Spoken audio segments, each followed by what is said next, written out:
સૌરાષ્ટ્રની અસ્મિતા news. Jetpur Rabarika road પર tempo અને બાઇક વચ્ચે અકસ્માત, આધેડ ઇજાગ્રસ્ત।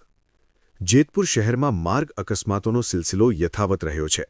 આજે જેતપુરના રબારિકા રોડ પર એક છોટા હાથી ટેમ્પો અને બાઇક વચ્ચે જોરદાર અકસ્માત સર્જાયો હતો। આ ઘટનામાં બાઇક સવાર આધેડ ગંભીર રીતે ઇજાગ્રસ્ત થતા તેમને સારવાર અર્થે હોસ્પિટલ ખસેડવામાં આવ્યા છે। મળતી માહિતી મુજબ જેતપુરના રબારિકા રોડ પર પૂરપાટ ઝડપે જઈ રહેલા છોટા હાથી ટેમ્પોએ બાઇકને અડફેટે લીધી હતી। અકસ્માત એટલો જોરદાર હતો કે બાઇક સવાર રોડ પર પટકાયા હતા। આ અકસ્માતમાં લક્ષ્મણભાઈ વાઘેલા નામના આધેડને શરીરે ગંભીર ઇજાઓ પહોંચી હતી।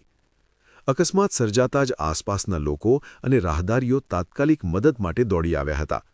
ઇજાગ્રસ્ત લક્ષ્મણભાઈને તાત્કાલિક 108 મારફતે જેતપુર સરકારી હોસ્પિટલ ખાતે સારવાર માટે ખસેડવામાં આવ્યા હતા, જ્યાં હાલ તેમની તબીબી સારવાર ચાલી રહી છે। ઘટનાની જાણ થતાં જ જેતપુર ઉદ્યોગનગર પોલીસની ટીમ હોસ્પિટલ અને ઘટનાસ્થળે પહોંચી હતી।